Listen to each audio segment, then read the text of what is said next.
Hello दोस्तों, मेरे channel में एक बार फिर से आपका बहुत बहुत स्वागत है। और आज का ये जो हमारा वीडियो है, ये टायर से रिलेटेड कुछ बहुत इम्पोर्टेंट इन्फॉर्मेशन मैं इस वीडियो में आप लोगों को देने जा रहा हूँ। और ये जो टायर आप लोग सामने देख रहे हैं, ये मेरी हीरो हंक बाइक में लगा हुआ है, फ्रंट टायर है। ये है आपका एमआरएफ का, यहाँ पर देख रहे होंगे, nylo grip easy ride front tyre है। तो इसको ऑलमोस्ट 4 साल लगभग लगभग पूरे हो रहे हैं और इसका लाइफ स्पेन भी लगभग लगभग कंप्लीट हो चुका है। तो इसका रिव्यू मैं आप लोगों को दूंगा और साथ में कुछ इन्फॉर्मेशन टायर से रिलेटेड आप लोगों को इस तरीके की इन्फॉर्मेशन यहाँ पे मैं प्रोवाइड करने की कोशिश करूँगा जो आप लोगों के बहुत काम आएगी। तो वीडियो ज़रूर पूरा देखिएगा, क्योंकि अगर पूरा नहीं देखेंगे तो कुछ ना कुछ इन्फॉर्मेशन जो आपके बहुत काम आने वाली है वो ज़रूर आप लोगों की मिस होगी। तो चलिए स्टार्ट करते हैं। पहले हम लोग सबसे पहले आप लोगों को आज की वीडियो में जैसे मैं बता रहा हूँ यहाँ पर, जैसे आप लोगों ने देखा होगा यहाँ पर टायर का ये डायमेंशन, ये तो सभी लोग जानते हैं कि इस टायर के डायमेंशन का क्या मतलब होता है। 80, 100, 18 जैसे लिखा हुआ है। तो बहुत सारे लोग जानते हैं कि ये ओवरऑल टायर की जो चौड़ाई है, ऊंचाई है और जो टायर का रिम का डायमीटर है, वो नंबर्स इस पर लिखे होते हैं। बट फिर भी स्टिल आप एग्जैक्टली मान करके चलिए, बहुत सारे राइडर्स हैं उनको नहीं पता होता कि एग्जैक्टली इसका पर्टिकुलर फिगर का क्या मतलब है। तो वो मैं पहले तो एक्सप्लेन करता हूँ। जैसे कि देखिए यहाँ पर लिखा हुआ है 80। तो यहाँ इस 80 का मतलब ये हुआ कि जो टायर की विड्थ है, यानी टायर की जो चौड़ाई है, ये चीज़ जो है हमारी, ये हमारा जो है ये है 80 और ये है हमारा मिलीमीटर्स में है। ठीक है, यानी 80 मिलीमीटर्स, यानी हम अगर काउंट करेंगे तो अप्रॉक्सीमेट 8 सेंटीमीटर ये टायर की हमारी जो है वो है चौड़ाई। ठीक, इसके बाद नेक्स्ट हमारा जो आ रहा है वो हमारा है 100 सेक्शन। तो देखिए 100 का मीनिंग तो यहाँ पर बहुत लोगों को मालूम है कि ये चीज़ जो हमारा है ये हमारा 100 है। बट ये आप एक चीज़ समझिएगा कि यहाँ पर देखिए लिखा हुआ है 80/100 लिखा हुआ है। ये देखिए लिखा हुआ है डिवाइड या फिर बाई का निशान, ये जो जिसको हम बोलेंगे इसको पढ़ेंगे 80/100। तो आखिर इसका मतलब क्या हुआ? देखिए आप, जाहिर सी बात है कि अगर एक चीज़ देख रहे हैं कि अगर ये 80 है और ये 100 हमारा यहाँ पर मार्क हमारा दिया हुआ है, तो जाहिर सी बात है कि ये इसके कंपेयर में हमारा जो है ज़्यादा है। तो आखिर ऐसा क्यों रखा गया है? इसको इसलिए रखा गया है क्योंकि देखिए यहाँ पर ये चीज़ क्या है, ये जो टायर आप देख रहे हैं सामने, इसको बोला जाता है राउंड प्रोफाइल टायर। ठीक है, तो अगर जैसे हमारा ये फ्रंट टायर है और मान करके चलिए कि हमें बाइक को एक टर्न पर एक अच्छी खासी स्पीड में उसको मोड़ना है, तो ये राउंड प्रोफाइल जो हमारा टायर होता है, ये हमारी जो ग्रिप होती है, ये हमारा ट्रैक्शन में साइड में हेल्प करती है। और स्पेशली ये जो आपको मिलेगा, ये जो चीज़ आपको मिलेगी, ये इतना ज़्यादा रेशियो आपको ये फ्रंट टायर में ही मिलेगा। लाइक देखिए लिखा हुआ है 80 लिखा हुआ है और फिर लिखा है 100 और फिर लिखा है 18। तो 80 के बाद सीधे के सीधे 100 है। अगर हम रियर टायर की आपकी बात करें तो आपको ये 100 मिलेगा और ये 90 मिलेगा। जैसे कि मतलब हंक बाइक में जो लगता है तो ये होता है 100 और ये 90 और ये 18। तो सोचिए उसमें ये वाला फिगर ज़्यादा है, ये वाला फिगर कम है, बट फ्रंट में इसका अपोजिट है। तो उसका रीज़न सिर्फ और सिर्फ ये है कि इनको बोला जाता है राउंड प्रोफाइल टायर, क्योंकि हमारा जो अगला वाला टायर है वो हमारी स्टीयरिंग है और ये गाड़ी को ड्राइव करता है। और अगर हमें साइड में यहाँ पर ग्रिप अगर ढंग की नहीं मिलेगी या साइड में मान करके चलिए ट्रैक्शन हमें नहीं मिलेगा, तो हमारी बाइक जो है स्लिप कर सकती है। जबकि पिछला टायर जो होता है उसको साइड में हैंडलिंग क्योंकि नहीं हो रही है और वे कोई फिक्स डायरेक्शन में ही चलता है और उसको साइड में इतना ज़्यादा राउंड प्रोफाइल की रिक्वायरमेंट नहीं होती है। तो ये सिर्फ और सिर्फ इस राउंड प्रोफाइल की वजह से हमारा ये जो है नंबर यहाँ पर होता है। तो जो भी राउंड प्रोफाइल टायर्स होंगे उनमें आपको जो टायर का डायमेंशन है वो ऐसे मिलेगा। अब अगर हम यहाँ बात कर लेते हैं, सेम टू सेम टायर होता है, जैसे आपने देखा होगा लिखा होता है 3/18, यानी कि यहाँ पर लिखा होगा 3 और यहाँ पर लिखा होगा 18। तो यहाँ पर मतलब ये हुआ कि हमारा जो टायर की जो चौड़ाई है और जो हमारा एस्पेक्ट रेशियो है, ये दोनों की दोनों चीज़ें क्या है, एग्जैक्ट बिल्कुल सेम टू सेम, यानी कि बराबर हैं।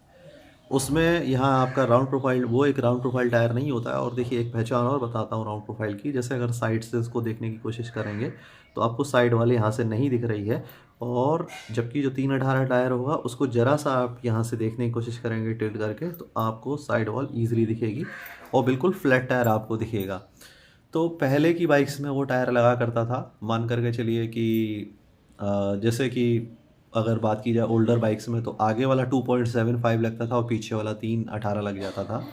तो आगे वाला थोड़ा पतला दे देते थे, क्योंकि जिससे मतलब हैंडलिंग में ज़्यादा प्रेशर ना आए हैंडल में, ड्राइव करने में, और स्टीयरिंग में ज़्यादा मतलब बहुत ज़्यादा ड्रैग या एफर्ट ना लगाना पड़े। तो आगे वाला पतला देते थे और पीछे वाला उसी का थोड़ा सा मोटा साइज दे देते थे। आज जो बाइक्स आ रही हैं उसमें ज़्यादातर में देखने को मिल रहा है कि आगे और पीछे का लगभग टायर का साइज़ लगभग सेम है।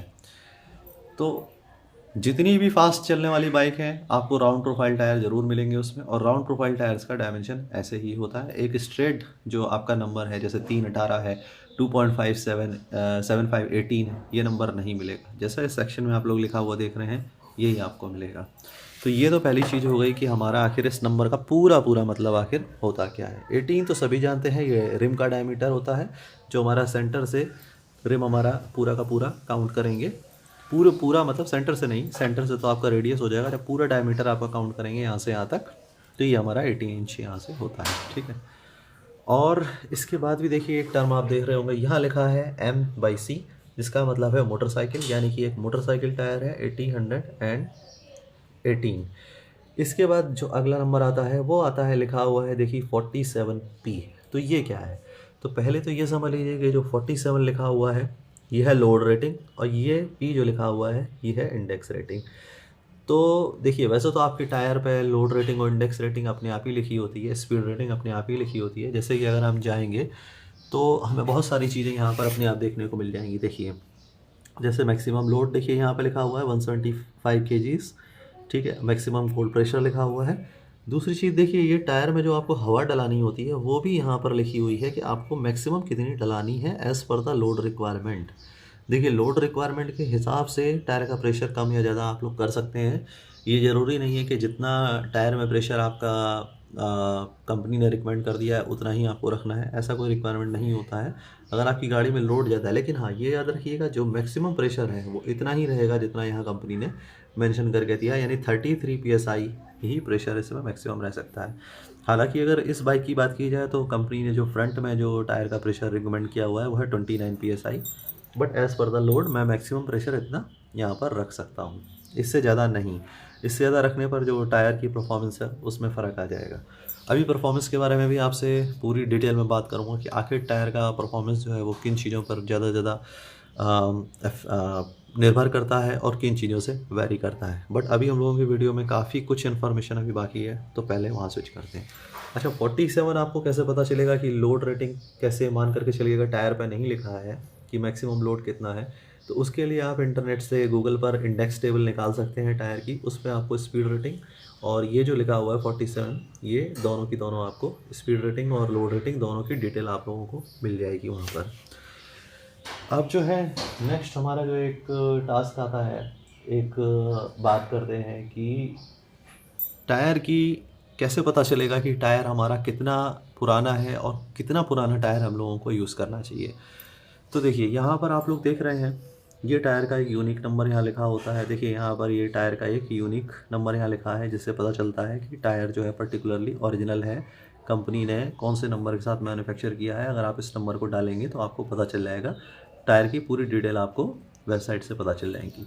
अब देखिए यहाँ पर लिखा हुआ है 3620, तो ये क्या है, ये देखिए जो पहले के 2 डिजिट आपको दिख रहे हैं ये हैं वीक्स, यानी कि साल के 36वें हफ्ते में ये टायर बना है। और कब बना है, 2020। जैसा कि मैंने आपको बताया था कि लगभग 4 साल इस टायर को पूरे होने जा रहे हैं, ठीक है। तो 36वां हफ्ता अगर हम काउंट करेंगे तो लगभग सितंबर हमारा आ जाएगा। अगर एक एवरेज लेके 4 हफ्ते एक महीने में हम लोग लेकर के चलते हैं तो लगभग सितंबर हमारा आ जाएगा। और 2020 का ये मैन्युफैक्चरिंग टायर है। तो सितंबर या अगस्त में ही मैंने ये टायर डलवाया था। ऑलमोस्ट 4 ईयर मान के चलिए, अभी हुए नहीं है लेकिन आप कह सकते हो, हालांकि लाइफ इसकी पूरी हो चुकी है। अब नेक्स्ट चीज़ आती है कि मैन्युफैक्चरिंग डेट तो हमने देख ली, लेकिन हमें मैन्युफैक्चरिंग डेट देखनी क्यों है टायर की, इससे क्या हमें पता लग रहा है। तो मेरी बात एक याद रखिएगा कि जो टायर आपका है वो अपनी मैन्युफैक्चरिंग डेट से 36 महीने से ज़्यादा पुराना नहीं होना चाहिए, यानी कि 3 साल से ज़्यादा पुराना नहीं होना चाहिए। यानी कि अगर ये टायर अब मैं ख़रीदता हूँ जा करके और इसको कोशिश करता हूँ लेने की, परचेज़ करने की, मान लीजिए मुझे नया टायर मिल रहा है और इसी मैन्युफैक्चरिंग का, तो वो टायर फिर आपको नहीं डलवाना है। क्योंकि यहाँ से अगर काउंट करेंगे तो सितंबर 2020 से सितंबर 2023, 3 साल यानी 36 महीने हमारे पूरे हो चुके हैं। और उससे बियॉन्ड क्या माना जाता है कि जो टायर है उसकी जो परफॉर्मेंस है और जो क्वालिटी है वो डिग्रेड हो चुकी होती है। देखिए बहुत सारे फैक्टर्स होते हैं कि लाइक टायर को बहुत सारे लोग ओपन में रखते हैं, डस्टी कंडीशन में धूप में रख देते हैं, तो उस हिसाब से तो 36 मंथ भी ज़्यादा है। उसकी तो मान के चलिए लाइफ शायद 1 साल से ज़्यादा उस टायर को तो यूज़ फिर करना ही नहीं है आपको किसी हाल में, अगर वो 1 साल से ज़्यादा पुराना हो गया है। बाकी ये है कि अगर कोई टायर 36 मंथ से कम ओल्डर है और सही कंडीशन में उसको रखा गया है, लाइक कोल्ड कंडीशन में, साफ़ सुथरी ठंडी जगह पर रखा गया है, टायर बढ़िया कंडीशन में है, एकदम साफ़ सुथरा, तो आप उसको यूज़ कर सकते हैं अगर वो 36 महीने से ज़्यादा पुराना नहीं है। तो ये मैन्युफैक्चरिंग की बात हो गई यहाँ पर। और मैंने आपको बता दिया कि आपको 36 मंथ से ज़्यादा ओल्ड टायर जो है आपको नहीं यूज़ करना है। लोड कैरिंग कैपेसिटी के बारे में मैंने आपको यहाँ पर बता दिया है। कितनी हवा आपको रखनी है वो भी टायर पर मेंशन होता है, वो भी आपको बता दिया है यहाँ पर। अब हम वीडियो में अपने और आगे चलते हैं, बात करते हैं कि टायर हम पता कैसे लगाएं कि हमारा टायर कब हमें चेंज करना है। बहुत सारे लोग इस बारे में बहुत सारे मिसकंसेप्शन बता देते हैं कि आपको टायर कब चेंज करना है कब नहीं करना है। तो देखिए हमेशा किसी न किसी चीज़ के दो आपके परफॉर्मेंस की मतलब ओवरऑल परफॉर्मेंस की कंडीशंस होती हैं। जैसे कि अगर हम लोग इंजन ऑयल की बात करते हैं तो या तो हमारा इंजन ऑयल होता है इतने किलोमीटर चल जाए, या तो इतना टाइम ड्यूरेशन बाद उसको हमें चेंज करना ही होता है। फॉर एग्जांपल अगर मेरी बाइक की बात करें तो अगर कोई इंजन ऑयल मान करके चलिए इस बाइक में, मेरी बाइक खड़ी भी है और मैंने थोड़ा सा चला के खड़ा कर दिया है, तो इवन 100 दिन के बाद मुझे वो ऑयल चेंज करना ही करना है, और या तो जितने किलोमीटर वो चल जाए। तो दोनों में से कोई कंडीशन अगर फुलफिल हो रही हो तो देखिए टायर के केस में क्या होता है। पहली चीज़ तो होती है कि सभी लोग जानते हैं कि टायर में एक इंडिकेटर मार्क होता है, ठीक है, जिसको हम लोग TWI यानी थ्रेड वियर इंडिकेटर कहते हैं। थ्रेड यानी कि इसकी जो ग्रिप होती है उसका एक इंडिकेटर बना होता है। उसको आप साइड वाल में अगर जा करके देखेंगे तो आपका एक एरो मार्क आपको बना हुआ मिल जाएगा। जैसे कि यहाँ आप लोग देख पा रहे हैं, ये एक एरो मार्क बना हुआ है, देखिए ये देख रहा होगा आपको, यहाँ पर ये एरो मार्क बना है, ठीक है। तो ये TWI के जब सामने आप जा करके देखेंगे तो आपको यहाँ टायर में इस तरीके के ब्लॉक बने मिलेंगे। जब ये ब्लॉक जो होते हैं ये टायर के ग्रिप के बिल्कुल बराबर आ जाते हैं, आप छू के देखेंगे तो आपको कोई डिफरेंस नहीं मिलेगा, तब आप मान करके चलिए, या तो आप हाथ से ईजिली इनको महसूस कर सकते हैं अपने, तब आप मान लीजिए आपकी जो टायर की जो चेंज करने का टाइम है वो हो चुका है। अब लोग कहेंगे कि ये टायर तो काफ़ी कुछ ग्रिपी अभी दिख रहा है, तो हम इसको अभी चेंज क्यों करें। तो देखिए बात समझिएगा, टायर को एक स्पीड रेटिंग मिलती है, एक लोड रेटिंग मिलती है, तो वो मैक्सिमम इस ड्यूरेशन तक के लिए मिलती है जब तक ये इंडिकेटर आपका ग्रिप में बराबर से नहीं हो जाता है। अगर ये बराबर आ गया है तो अब वो index rating is no longer applicable on this tyre, ये हमेशा याद रखिएगा। यानी कि अब वो स्पीड रेटिंग और लोड रेटिंग इस टायर पे कोई एप्लीकेबल नहीं होती है। अब इसकी जो एफिशिएंसी है वो काफ़ी कम हो चुकी है, ना तो उस स्पीड के हिसाब से टायर रह गया है, ना ही उस लोड रेटिंग के हिसाब से, यानी अब ये हैज़र्डस कंडीशन में आ चुका है। अब अगर आप इसको टायर को सोच करके चलाते हैं उसी स्पीड के हिसाब से और लोड के हिसाब से, तो ये बीच रास्ते में आपको धोखा दे सकता है, फट सकता है, या फिर बाइक आपकी जो है वो स्लिप कर सकती है, और जो भी परफॉर्मेंस इस टायर से आप एक्सपेक्ट कर रहे हो वो आपको नहीं मिलेगा। तो याद रखिएगा, स्पीड रेटिंग और लोड रेटिंग एक पर्टिकुलरली टाइम पीरियड के लिए। दूसरी कंडीशंस क्या आती हैं, सपोज़ करिए मेरे इस टायर में बढ़िया बढ़िया 6-7 पंचर हो चुके हैं, ठीक, मान लीजिए चलिए 1-2 तो टॉलरेट कर सकते हैं हम लोग, लेकिन 6-7 हो चुके हैं। स्टिल इस कंडीशन में भी जो लोड रेटिंग है और जो आपकी स्पीड रेटिंग है वो उस टायर पर अब एप्लीकेबल नहीं करती है। भूल जाइए कि हाँ अब वो टायर आपका उस परफॉर्मेंस लेवल पर आता है। नेक्स्ट चीज़ हमारी आती है कि हमारी जो बाइक होती है उसका जो साइड वाल वाला हिस्सा होता है, सपोज़ करिए अगर एक भी अच्छा खासा पंचर इस साइड वॉल में आपका हो गया, देखिए पंचर चाहे छोटा हो बड़ा हो आपको रिपेयर कराओगे, छेद तो आपका उसमें अच्छा खासा हो ही जाएगा। तो अगर एक भी छोटा मोटा पंचर भी अगर आपकी इस साइड वॉल में हो जाता है तो स्टिल इस कंडीशन में भी जो आपके टायर का परफॉर्मेंस लेवल है वो सिग्निफिकेंटली ड्रॉप हो जाएगा। ना तो लोड रेटिंग के हिसाब से ना स्पीड रेटिंग के हिसाब से वो टायर फिर एप्लीकेबल होगा। यानी कि अगर आपकी गाड़ी में साइड वॉल में पंचर हो जाता है तो मानता हूँ कि आपको अच्छा खासा नुकसान ऑलरेडी हो चुका है, लेकिन उस कंडीशन में आपको उस टायर को चेंज करना ही होगा। आपने देखा होगा बहुत सारे लोग किसी से किसी बात पर मान लीजिए नाराज़ हो जाते हैं या गुस्सा हो जाते हैं, तो बाइक पर जैसे अपनी भड़ास निकालते हैं तो अक्सर वो क्या करते हैं, वो साइड वॉल में ही पंचर यहाँ मार देते हैं। हालांकि उसको इसका मतलब इसका मतलब नहीं पता होता है कि साइड वॉल में मार देंगे तो ये टायर एकदम से बेकार हो जाएगा, लेकिन कहीं ना कहीं वो उस आदमी का एक बहुत बड़ा लॉस जो है, डैमेज जो है वो कर देते हैं ऑलरेडी। तो ये साइड वाला वॉल वाला जो पंचर है ये किसी भी हालत में टॉलरेबल नहीं है, आपको होने के बाद इसको चेंज ही कराना है। गाड़ी की स्पीड और लोड रेटिंग के हिसाब से बहुत ही ज़बरदस्त कंडीशन है। मीनवाइल सोचिए हाईवे पे आप अच्छी खासी स्पीड में चल रहे हैं और वो पंचर इवन लीक भी हो जाता है या फट जाता है कहीं से भी, या वॉबलिंग होने लग जाती है, तो आप सपोज करिए क्या हुआ उस कंडीशन में। तो स्पीड रेटिंग, लोड रेटिंग किन फैक्टर्स पे डिपेंड करती है, कब एप्लीकेबल है कब एप्लीकेबल नहीं है, यहाँ पे मैंने आपको ये चीज़ बता दी। अब दूसरी चीज़ आता हूँ, देखिए आप देख रहे होंगे कि यहाँ साइड में ये साइड वॉल जो है आपको दिख रही है, इसमें ग्रिप अच्छी खासी बनी हुई है। तो देखिए वैसे तो बहुत कॉमन सेंस की बात है कि जो टायर है वो अपनी 90% लाइफ जो है वो इस पोर्शन पे ही चलता है, और मुड़ने में हमारा बहुत ही कम हिस्सा टायर को टच करता है। इवन यहाँ तक तो मान के चलिए बहुत ही कम ही आता होगा। तो ये हिस्सा फ्रंट वाले कंपेयर में अगर देखा जाए तो कम से कम 70% 60% ये ज़्यादा आपको बचा रहेगा। तो हमें इससे कोई लेना देना नहीं है, बचा है तो बचा रहने दीजिए, इसको हम ग्रिप में नहीं काउंट करते हैं। ग्रिप में हम काउंट क्या करते हैं, फ्रंट वाला हिस्सा काउंट करते हैं, ठीक है।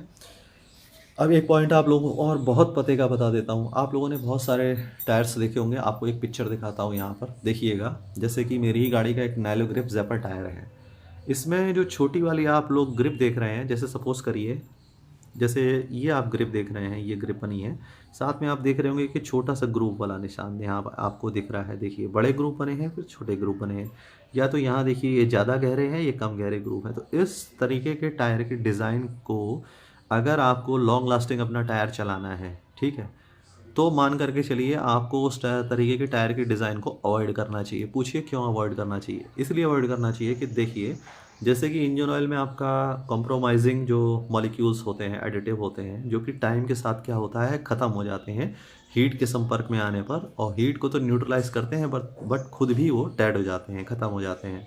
बाद में वही मॉलिक्यूल्स स्लज को फॉर्मेशन कर देते हैं, क्योंकि उनमें फिर और टेंडेंसी तो हीट बेयर करने की होती नहीं है।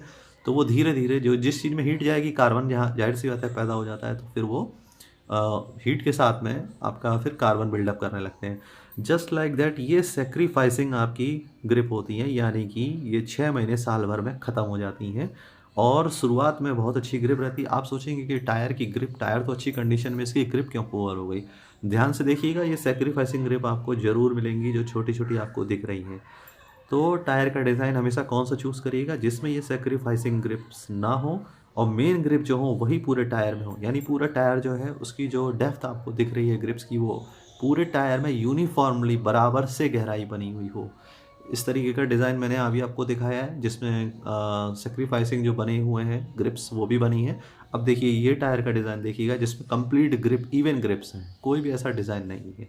उसमें आप फ़ायदे में रहेंगे, क्योंकि इंटायर लाइफ वो उस टायर की ग्रिप में कोई फ़र्क नहीं आने वाला है, ठीक। तो ये एक और बात हो गई जो आपको ध्यान में रखनी है। अब हम लोग धीरे धीरे आगे बढ़ते हैं। एक टर्म आपका आता है रेडियल टायर और BIAS टायर्स। तो इन दोनों में क्या डिफरेंस होता है? बहुत बारी आप लोगों ने देखा होगा कि जैसे रेडियल टायर्स वाली गाड़ियाँ हैं, सपोज़ करिए R15 है, डोमिनार है, या फिर आपकी मान करके चलिए KTM ड्यूक है। तो इनको जैसे माउंटेन्स पर लोग लेकर के जाते हैं तो आपने देखा होगा स्किड मारने लग जाती हैं, और जबकि अदर जो सिंपल सी बाइक है एकदम लाइक स्प्लेंडर है या फिर अदर बाइक्स हैं, वो बड़े इजीली उस टेरेन वाले इन्वायरमेंट में बड़े आराम से ऑफ रोडिंग में चलती चली जाती हैं। तो ऐसा क्यों होता है? देखिए उसका सबसे बड़ा मेन रीज़न ये होता है कि जो रेडियल टायर्स होते हैं उनका जो ये कंपाउंड होता है आपका, नीचे से जो प्लाई उनकी बनती है वो हार्ड होती है। टायर की देखिए ड्यूरेबिलिटी रेडियल की ज़्यादा ज़रूर होती है, बट कहीं ना कहीं क्या होता है, जो आपकी नीचे जो प्लाई उसकी बनाई जाती है, फ्लैट सरफेस वाली जो प्लाई होती है, कहने को तो लोड के लिए बहुत अच्छा माना जाता है उस टायर को, यानी कितने भी वेट में, कितनी भी स्पीड में उस टायर में कोई वॉबलिंग या कोई ऐसा इश्यू नहीं होता है। बट सिर्फ और सिर्फ हाईवे पर और प्लेन रोड पर जब आप उसको ऑफ रोडिंग कंडीशन में ले जाते हैं तो वही चीज़ उसकी सबसे बड़ी दुश्मन बन जाती है, क्योंकि वही चीज़ फिर टायर को, जो थोड़ी एडजस्टेबल कंडीशन होती है, जहाँ टायर को थोड़ा फ्लेक्सिबल होना चाहिए, वहाँ वो टॉर्क या ग्रिप नहीं लेने देती हैं। यहाँ पर हमारा BIAS टायर जो होता है वो बाजी मार ले जाता है, क्योंकि ये सोफिस्टिकेटेड होता है, आराम से थोड़ा सा एडजस्ट हो जाता है, दब जाता है, और इसके बावजूद भी इसकी जो स्ट्रक्चरल जो फॉर्मेशन है उसमें कोई चेंज नहीं आता है। तो याद रखिएगा कि इसीलिए देखिए कहा जाता है कि जो ऑफ रोडिंग जो टायर्स होते हैं वो इसीलिए अलग डिज़ाइन किए जाते हैं। कोई भी ऑफ रोडिंग टायर मुझे दिखाइए रेडियल है क्या? चैलेंज देता हूँ, नहीं मिलेगा। कोई भी रेडियल टायर आपका ऑफ रोडिंग के लिए बनता ही नहीं है। रेडियल टायर सिर्फ और सिर्फ जो बनता है वो बनता है आपका प्लेन हाईवे राइडिंग के लिए और स्पोर्ट्स बाइक के लिए।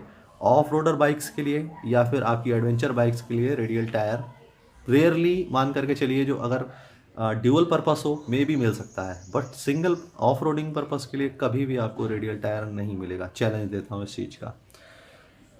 तो ये हमारी बात हो गई। नेक्स्ट हमारी कि BIS रेडियल टायर से क्या मतलब है। तो अगर आप सोच रहे हैं कि आपको अपनी बाइक में रेडियल टायर डलवाना है सिर्फ और सिर्फ इस पर्पस से कि नहीं बहुत अच्छा परफॉर्मेंस आएगा, तो आपकी गलतफहमी है। सिर्फ और सिर्फ महंगा है और सिर्फ जिस बाइक के लिए बना है उसी बाइक के लिए ठीक है। इवन आप BIS टायर अगर आप डलवा लेते हैं तो आपको उसमें लॉस नहीं है, क्योंकि देखिए रेडियल टायर डाला जरूर गया है ड्यूक या फिर आपकी अदर बाइक्स में, लेकिन सोचिए इस टायर की speed rating 150 kilometre per hour की है, जबकि ये BIS है। तो क्या KTM ड्यूक की टॉप स्पीड अगर 200 की बात करें तो क्या 150 प्लस है? नहीं है। तो BIS भी आप लोग मज़े से यूज़ कर सकते हैं। कोई भी ग्रिप में किसी भी चीज़ में आपको कोई कॉम्प्रोमाइज़ वहाँ पर नहीं मिलेगा, और इवन आपके पास बहुत सारी चॉइसेस होंगी और आपका जो पैसा है वो भी बहुत बचेगा। तो ये बिल्कुल ज़रूरी नहीं है कि आप रेडियल टायर पड़ा है तो रेडियल टायर ही डलवाएंगे जा करके। स्पीड रेटिंग देखिए, अगर बढ़िया है आप BIS टायर डलवा लो, क्योंकि वो उसी हिसाब से डिज़ाइन है, कंपनी टेस्टेड है, तभी स्पीड रेटिंग हमको यहाँ पर ये मिलती है। अगर वो टेस्टेड होता है तो आपके सामने यहाँ पर स्पीड रेटिंग और लोड रेटिंग दोनों यहाँ पर लिखी हुई है। ठीक है, वीडियो में और आगे बढ़ते हैं दोस्तों। और मैंने आपको जितने भी डिस्कशन आपको पूरा का पूरा बता दिया है। अब एक टर्म और आप लोगों को यहाँ पर बता देता हूँ। आप लोगों ने सुना होगा कि कुछ टायर्स होते हैं जिनको बोला जाता है लो रोलिंग रेजिस्टेंस टायर। अब वो टायर्स कौन से होते हैं बताता हूँ, उनका फ़ायदा क्या है, नुकसान क्या है, दोनों चीज़ें यहाँ आपको शेयर करता हूँ। देखिए, लो रोलिंग रेजिस्टेंस टायर वो होते हैं, जैसे हमारी बाइक एक प्लेन रोड पर चल रही है तो क्या होता है, जो सेंटर में जो ग्रिप्स होती हैं उन टायर्स की, वो सिर्फ और सिर्फ इस हिसाब से डिज़ाइन की जाती है कि बाइक जो है सीधा चल रही है जब, तो उसको वेट कंडीशन में और ड्राई कंडीशन में बाइक को स्पीड में और सीधा चलने में सिर्फ उतना ही ट्रैक्शन मिले जितना रिक्वायरमेंट है। बहुत ज़्यादा जो टायर है वो उसको इतना रोड को ग्रिप ना करे कि वो ड्रैग पैदा कर दे, जिससे कि हीट ज़्यादा पैदा हो या फिर आपका जो एवरेज है वो डाउन हो। और उससे दो आराम आपके फ़ायदे मिलते हैं। पहला तो ये कि आपको बाइक में वाइब्रेशन नहीं फील होता है, बाइक एकदम स्मूथ चलती है। दूसरा फ़ायदा ये मिलता है, बाइक का एवरेज आपको उन टायर्स में ज़्यादा मिलता है। इस टायर की बात करें अगर इजी राइड की, तो ये लो रोलिंग रेजिस्टेंस टायर नहीं है। लो रोलिंग रेजिस्टेंस में ज़ैपर आता है। हालांकि कंपनी का तो दावा ये है कि ये टायर जो है ये आपका as well as off roading condition और आपका प्लेन राइडिंग के लिए बिल्कुल ठीक है। इसके बारे में हम अपने रिव्यू में भी बात करेंगे। वीडियो थोड़ा लंबा हो रहा है but stay in touch guys, आप लोगों के लिए फ़ायदेमंद ही साबित होगा। ठीक है, तो यहाँ पर ये टायर जो है ये दोनों कंडीशन के लिए है, तो अभी हम उसके बारे में बात करेंगे। तो पहले बताता हूँ लो रोलिंग रेजिस्टेंस के बारे में हम लोग बात कर रहे हैं। तो लो रोलिंग रेजिस्टेंस टायर आपको कार्स में भी मिलते हैं और बाइक्स में भी मिलते हैं। आप उसको गूगल पे सर्च करके अलग से देख सकते हैं, या आपकी कहीं ना कहीं बुकलेट में कंपनी ने ज़रूर मेंशन करके रखा होगा। फॉर एग्जांपल जैसे जो हंक बाइक में जो आपके टायर लग करके आते हैं, ज़ैपर वाई और ज़ैपर एस जो लग करके आता है, वो आपका लो रोलिंग रेजिस्टेंस ऑलरेडी है, क्योंकि इस गाड़ी में जो डिज़ाइन इसको किया गया है, इसको किया गया है टूरिंग के लिए और मैक्सिमम एफिशिएंसी के लिए इस गाड़ी को डिज़ाइन किया गया है। ये एक स्पोर्ट कम्यूटर है, तो अपना ये मैक्सिमम आपका मान करके चलिए कि परफॉर्मेंस के साथ साथ फ्यूल एफिशिएंसी भी निकाल करके ये गाड़ी देती है। तो ये टायर इस पर्पज़ से होते हैं। अब आप बहुत सारे लोग सोचते हैं कि हम लोग गोटी वाला टायर लगवा लेंगे, बड़ा अच्छा ग्रिप मिलेगी और ऐसा रहेगा वैसा रहेगा। तो देखिए, पहली चीज़ तो मैं आपको बता दूं कि जितने भी ब्लॉक डिज़ाइन टायर होते हैं उनकी वेट ग्रिप बहुत पुअर होती है, और वो सिर्फ आपके ऊबड़ खाबड़ रास्तों के लिए बने होते हैं। प्लेन सड़क के लिए बिल्कुल नहीं बने हैं। प्लेन सड़क में वो इतना ड्रैग पैदा करते हैं कि पहली बात तो वाइब्रेशन आपकी गाड़ी में आएगा, साउंड आएगा, दूसरी बात आपका एवरेज भी चला जाएगा, गारंटीड। आप देख लीजिएगा कभी भी। दूसरी बात यह है कि अगर आपकी उस टायर में हवा थोड़ी बहुत भी मान करके चलिए अगर कम रह गई, तो जो ग्रिप आपकी होती है, जो ब्लॉक डिज़ाइन होता है, उसका टायर के साथ में जो रेशियो होता है वो बहुत ज़्यादा होता है। तो मान कर चलिए वो ब्लॉक आपका क्रैक भी हो सकता है, टूट भी सकता है। और सबसे ज़्यादा जो अगर वारंटी में अगर टायर आते हैं तो ब्लॉक डिज़ाइन वाले ही आते हैं चेंज करने के लिए। तो वो टायर मान करके चलिए कि मेरे हिसाब से बहुत पुअर चॉइस है। अनटिल अगर आपका गाड़ी में पहले से ही जैसे कि आपका एक्सपल्स में लग करके आता है, तो वो ब्लॉक डिज़ाइन वैसा भी नहीं है जैसे आपने हमारे आपका मोग्रिप में वगैरह में आपको देखने को मिलता है, तो उसको जहाँ तक है अवॉइड करिए। इसके अलावा बीच के डिज़ाइंस होते हैं, जैसे हमारे पे इजी राइड है, इसमें क्या है देखिए, ब्लॉक डिज़ाइन भी था और साथ में लो रोलिंग रेजिस्टेंस तो नहीं है, लेकिन हाँ इसको जैसे मैंने चलाया है तो ये मान करके चलिए कि ओवरऑल अब ये करीब 65,000 या 70,000 के अराउंड ये टायर चल चुका है। ग्रिप आप देख ही रहे हैं, पंचर सिर्फ और सिर्फ 1 या 2 हुए हैं through out it's life span. और टायर बहुत ही बढ़िया है, कोई ड्रैग नहीं है, स्टीयरिंग में कोई ड्रैग नहीं है, बड़े आराम से गाड़ी आप ट्रैक्शन करिए, काटिए, कुछ भी करिए, एकदम फर्स्ट क्लास एकदम ग्रिपिंग है। और बहुत कोई ऐसा नहीं है कि फ्रिक्शन हो आ रहा हो, एवरेज कम हो रहा हो या हैंडलिंग में मतलब प्रॉब्लम आ रही हो, ऐसा कुछ भी नहीं है। तो ये बात बिल्कुल फैक्ट है यहाँ पर। शुरू में मुझे भी डाउट लगा था क्योंकि साइड वॉल को जब मैंने देखा कि यहाँ साइड वॉल में मुझे वो राउंड प्रोफाइल नहीं दिख रही है जो जैपर में दिखाई देती है, तो मुझे लगा कि शायद हो सकता है प्रॉब्लम हो। बट यहाँ पर इस चीज़ के लिए श्योर रही है क्योंकि अगर टायर का आपका डायमेंशन मैच कर रहा है, लाइक जैसे जैपर में था 80/118 वो है, 80/118 ये है, तो फिर डायमेंशन डिज़ाइन एकदम सेम है, भले ही देखने में आपको ना लग रहा हो, लेकिन उस चीज़ के लिए आप बेफिक्र रहिए। ग्रिप इसकी एक्सेलेंट है। अगर आप रियर में इसको डलवा लेते हैं अपनी बाइक में rear as a rear tyre, या फिर जो टायर आपकी मतलब बाइक के हिसाब से अवेलेबल है, तो आप निश्चिंत रहिएगा ये टायर आपको निराश नहीं करेगा। ये मैं अपनी पर्सनल गारंटी आपको दे सकता हूँ इस टायर के बारे में। ये टायर फ़िलहाल आपका 150 सेक्शन अवेलेबल है, लाइक बहुत जैसी बाइक क्रूज़र बाइक्स के लिए अवेलेबल है, 150 सेक्शन क्रूज़र्स में जो लगता हो उसमें अवेलेबल है। रॉयल इनफील्ड का टायर जो है 19 इंच जो लगता है व्हील, उसमें अवेलेबल है। साथ में आपका 2.75 18 2.75 17 अवेलेबल है, 80/118 ये टायर इसके डायमेंशन अवेलेबल है। तो जो टायर आपको डायमेंशन मिल रहा हो ज़रूर लगवाइएगा। ये टायर है बहुत बढ़िया, इसकी मतलब कोई भी इसमें कमी नहीं है कि ड्रैग है या किसी तरीके का कुछ भी है। इवन ब्लॉक डिज़ाइन है तब भी ये टायर एकदम स्मूथ चलता है। एक चीज़ और बता दूँ, देखिए कोई डायरेक्शनल इसमें सिंबल नहीं बना हुआ है, यानी ये टायर आप कैसे भी लगा सकते हो, उस साइड से भी और इस साइड से भी, वो कोई झंझट इसमें नहीं है। दोनों ही साइड से बिल्कुल परफेक्ट आपका काम करेगा। अनलाइक जैपर में आपका एक एरो बना होता है, उसको आपको उस तरफ से ही लगाना पड़ता है एज रोटेशन को मैच करते हुए। और इसके अलावा देखिए गाइस, एक चीज़ और आपको बता दूं, जैसे आपने यहाँ पर देखा होगा, देखिए लिखा हुआ है प्लाई रेटिंग यहाँ लिखी हुई है 2 प्लाई नायलॉन, ये देखिए यहाँ पर लिखा हुआ है, ठीक है। तो ये प्लाई रेटिंग तो जैसे मैंने आपको बताया कि BIS टायर होते हैं, तो इनमें यहाँ पर आपका नायलॉन की प्लाई लगती है यहाँ पर नीचे जो होता है टायर्स को बेस देने के लिए, फिर रबर की इसमें रबर को पेस्ट किया जाता है ऊपर, तो वो बेस जो होता है वो प्लाई होता है। तो ये वो रेटिंग लिखी हुई है। और बेसिकली मान करके चलिए कि जैसे आप रेडियल टायर्स देखेंगे तो उसमें प्लाई की जो नीचे बेस जो होता है वो काफ़ी हार्ड होता है जैसे कि मैंने बताया, और इसमें जो होता है वो थोड़ा सा फ्लेक्सिबल होता है।